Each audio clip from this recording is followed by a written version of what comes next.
সড়কের মাঝে তৈরি হচ্ছে সেতু, নির্মাণে ব্যস্ত শ্রমিকরা। প্রথমবারের মতো খুলনা সড়কে দেখা মিলবে ফ্লাইওভার। নগরের নিরালা আবাসিক এলাকা থেকে সিটি বাইপাস পর্যন্ত সংযোগ সড়কের মাঝে তৈরি হচ্ছে এই অবকাঠামো। খুলনা মহানগরীতে যান চলাচল স্বাভাবিক ও যানজট নিরসনে সিটি বাইপাস থেকে 3টি লিংক রোড নির্মাণ প্রকল্পের একটি নিরালার এ সড়কটি। দৃষ্টিনন্দন উড়াল সেতু সহ প্রায় 3 কিলোমিটার দৈর্ঘ্যের নতুন 4 লেনের সড়কের 70% কাজ শেষ হয়েছে। 2018 সালে শুরু হওয়া এ প্রকল্প চলতি বছরের ডিসেম্বরে শেষ হওয়ার কথা রয়েছে।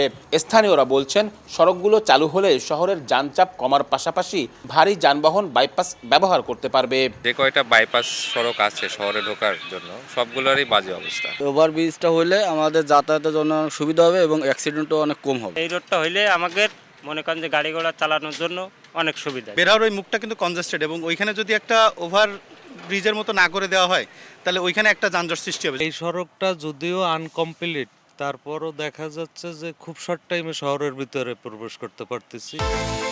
বিকাশ পেমেন্টে 10,000 টাকার বেশি অফার। শপিং চলছে তো। তবে উড়াল সড়কের নিচে যান চলাচলের সুযোগ না রাখা এবং নকশার কিছু সীমাবদ্ধতা নিয়ে প্রশ্ন তুলেছেন নগর পরিকল্পনাবিদরা।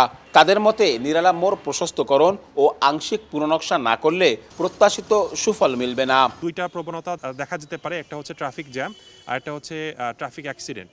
কারণ ওইগুলোর কিন্তু ইন্টারসেকশনগুলোকে সুন্দরভাবে ট্রাফিকভাবে ডিজাইন না করলে সেখানে কিন্তু একটা জ্যাম হওয়ার সম্ভাবনাও থাকবে এবং হাই স্পিডে গাড়িগুলোর সাথে একটা অ্যাক্সিডেন্ট হওয়ার পসিবিলিটি থাকবে।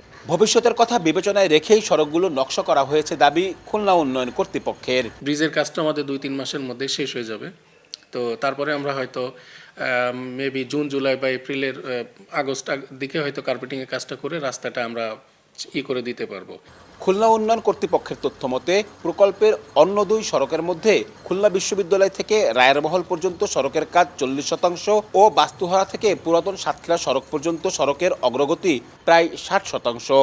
মোট প্রকল্প ব্যয় ধরা হয়েছে 715 কোটি টাকা। আব্দুল্লাহ আল মামুন রুবেল, সময় সংবাদ, খুলনা।